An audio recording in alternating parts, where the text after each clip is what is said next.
Welcome to VRS channel. నేడు మెదక్ జిల్లాలో MLC Telangana రాజ్యాధికార పార్టీ అధ్యక్షులు తీన్మార్ మల్లన్న పర్యటన చేసి జిల్లాలోని పలు గ్రామాల్లో జెండా ఆవిష్కరణ కార్యక్రమం నిర్వహించారు. ఈ సందర్భంగా మల్లన్న మాట్లాడుతూ, మాకు రెడ్లు వెలవల ఓట్లు వద్దే వద్దు, మీకు బీసీ ఓట్లు వద్దు అని చెప్పే దమ్ము ఉందా అని సవాల్ విసిరారు. ఈ సందర్భంగా Medak TRP working president Siddhagoud మాట్లాడుతూ, నేటి కార్యక్రమాన్ని ఇంత గొప్పగా విజయవంతం చేసినందుకు అందరికీ ధన్యవాదాలు తెలిపారు.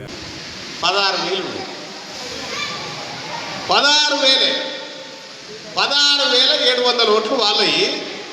మనం ఉన్నాక మన బీసీలం మన 1,29,000 ఓట్లు మనవి. 1,29,000 ఓట్లు మనల్ని. మన ముదిరాజులు, మన గౌడ్లు, మన యాదవులు, మన పద్మశాలీలు, మన మున్నూరు కాపులు, మన వడ్రంగులు, రజకులు, నాయి బ్రాహ్మణులు, మన బీసీలందరి కలిసి 1,29,000 ఓట్లు. రెడ్డి వాళ్ళకి 16,000 ఓట్లు. తన ఓట్లు లేవా నోటీస్ లేవు అంతో మనకు సోపతి ఎందుకు, అందుకే ఇలా వచ్చామని. ఇక ఇక్కడ ఎలుమోళ్ళు ఎంతమంది ఉన్నారు మరి? ఈ దుబ్బాక నియోజకవర్గంలో మొన్నటిదాకా వెలమాయనుడగా ఎమ్మెల్యే. ఎంతమంది ఉన్నారు వెలుమోళ్ళు ఈ దుబ్బాక నియోజకవర్గంలో తెలుసా? దుబ్బాక నియోజకవర్గంలో ఎలుమోళ్ళ ఇళ్ళు ఎన్ని ఉన్నాయో తెలుసా మీకు? ఇళ్ళన్నా తెలుసా? ఉన్నాయా? ఈ దుబ్బాక నియోజకవర్గంలో ఉన్నటువంటి ఎలుమోళ్ళందరినీ ఒక దగ్గర తీసుకొచ్చి ఈ ఫంక్షన్ హాల్ అసలు దాన్ని తీసుకొచ్చి 25 కిలోల బియ్యం పడితే సరిపోతాయి. వాళ్ళకు 25 కిలోల బియ్యం పడితే వాళ్ళకి మొత్తం సరిపోతుంది. ఈ దుబ్బాక నియోజకవర్గంలో ఉన్న ఎలుమోళ్ళందరికీ. పీడికేడు మంది లేని మీరు, ఓట్లు లేని మీరు ఇంత పెద్ద జనాభా ఉన్న మా బీసీల మీద పెత్తనం చేస్తారా? మేము పింఛన్ల కోసం మీ ఇళ్ళ చుట్టూ తిరగాలి, మేము ఇళ్ళ కోసం మీ ఇళ్ళ చుట్టూ తిరగాలి. అందుకోసమే ఇక వాళ్ళకు మనకు సోపతొద్దని చెప్పినాం. ఇంకా వాళ్ళ ఇళ్ళ కాడికి పోతే మనకు కుర్చీ ఉండదు. వాళ్ళు దార్కారు లెక్క కుర్చీలలో కూర్చొని మనకు కింద కూర్చోవాలి, చేతులు కట్టుకోవాలి, నిలబడాలి. వాళ్ళది ఆ కథ. పోదా వాళ్ళ సోపతి వద్దా? పోదామా వద్దా? వద్దు కదా.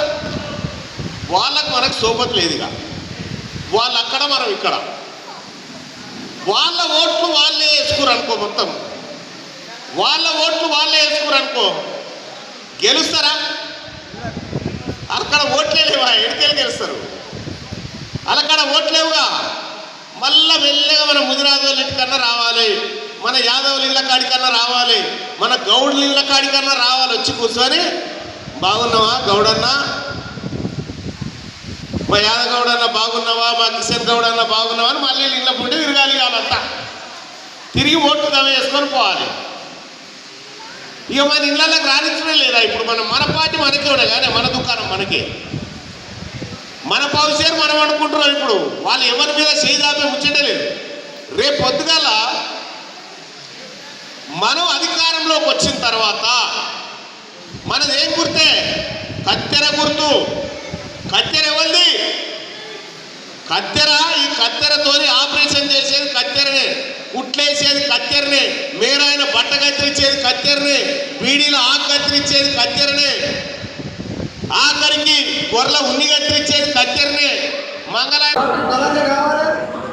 అందరూ ముఖ్యమంత్రిగా చూడాలి. ప్రజల ఎప్పుడు చిరునవ్వుతో ప్రజలు ఉండేవాళ్ళు చూస్తున్నా అందరూ కూడా అన్న మనసులు ఉన్నది అదే. పేదరికం పోవాలి, ప్రతి మనిషిగా చిరునవ్వు ఉండాలనేది అన్న కోరిక. ఏదో రావాలని అన్న పాట పెట్టలే. ఆంధ్రాలో ఎక్కడ ఉంటే ఆంధ్రాలో అయిపోయింది, చంద్రశేఖర్ ఉంటే అక్కడ అయిపోయింది. చంద్రశేఖర్ దించేంత వరకు పోరాడి ఒక వ్యక్తి తీర్చిందంటే తీర్మానం వదలని అయిపోయాడు. ఎవరు కూడా కేసీఆర్ ఎప్పుడు ఎదురు చెప్పలేదు. తీర్మానాలను ఏనాడు భయపడలేదు. ఒక పులి, పెద్ద పులి, తెలంగాణలో పెద్ద పులి. ఆయన మాట్లాడితే తప్పు ఉండదు. పేదరికం ఎక్కడైతే ఉన్నదో అన్న ఆశీర్వాదం అక్కడ ఉంటారు. ఆయన ఆశీర్వాదంతో తెలంగాణ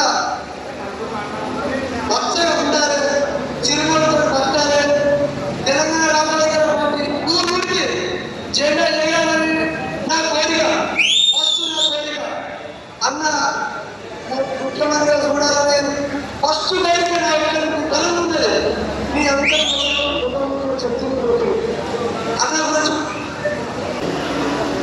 రామరెడ్డి చేసి ఫస్ట్ ఒక్కరు